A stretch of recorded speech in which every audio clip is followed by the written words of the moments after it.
Welcome back, Drill Freak Nation. It's episode 5 of the Not So Senior Swing. Or is it? Remember I mentioned at the beginning, we talked about, is this really for just seniors? Because I can tell you there's a lot of 30 and 40 somethings out there that could probably use a lot of what we're taking here to the bank in our golf swing. Changes need to be made to help us get through the shot and to help get better impact. Coming up next, we're going to talk about the atomic low point drill that I have for you guys. Stay tuned.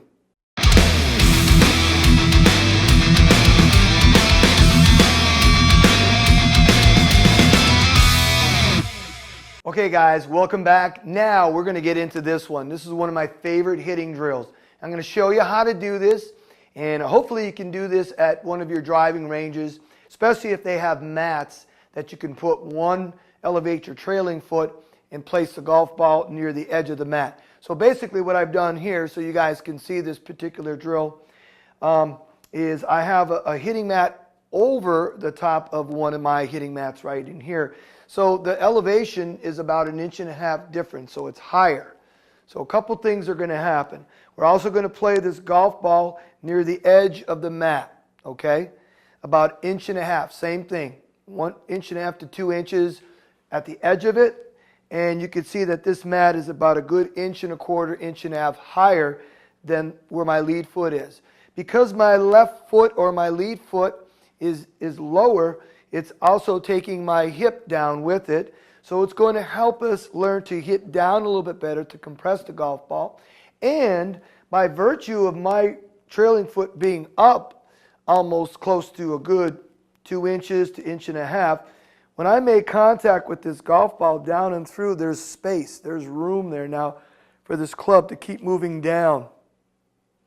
And that's what I call a great way to create an atomic low point, meaning if you can start getting a better, greater low point in your golf swing without sounding technical or getting technical into this drill, just doing what I'm telling you, you're going to compress this golf ball and you're going to start picking up some positive shaft lean coming through, and the club is going to move continually down before it bottoms out. Low point, just real quick, low point is the lowest point of a divot after the golf ball. So let's say you take a little bit of a divot. You want this divot to occur after the strike, and then you might see a little depression in it that's a little bit lower in your divot. That is the lowest point, hence the name low point. But if you had that low point, that meant your club was still moving down and you're creating some really good ball speed into this golf ball here too. So let me go back and just explain on this particular drill here. And it's good, you could take maybe just start off with a sand wedge or a pitching wedge, something short at your range, your local range. But the golf ball is going to sit again probably about maybe 2 inches to 1.5 inches away from the edge of it. Now, if your back foot is up, as I said before, and your front foot, your lead foot is down, this is going to promote a downward attack into the golf ball. We want that. We want that. For the irons to go up, we want to hit our golf ball, we want to hit down. If we're using our irons, even in hybrids, you could still hit down. We're not looking to make these huge divots. Actually, again, I'm a proponent of just, giving the grass, a little haircut. We don't have to get really deep. And if your divots are deep, either two things. You're coming in very steep on the shot, or you may even be falling into the golf ball a little bit too. So again, let's set back. Golf ball's near the edge of the mat right there.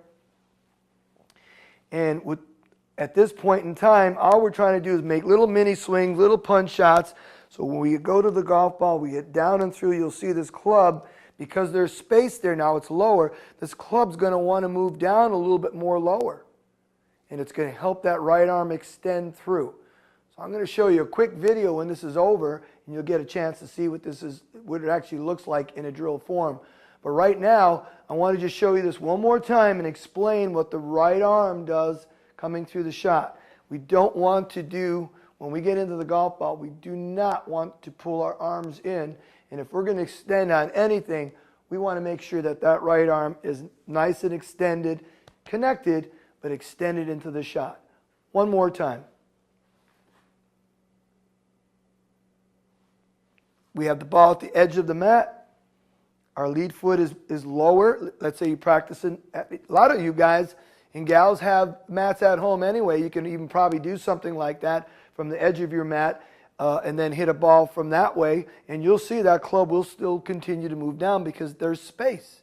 There's no friction to cause it like you would on a regular mat. When you hit it, you'll feel that. This is a way to train that right arm to extend. So as we get down in the golf ball, there's impact right there. There's through impact, and you can see once it hits that ball, that club wants to move down because there's space to allow it to, and it helps us work on that right arm or trailing arm extension coming through.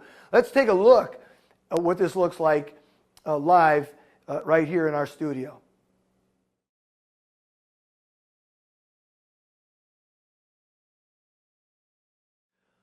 Welcome back, guys. I hope you enjoyed that little quick video of what was going on there in the actual hitting drill.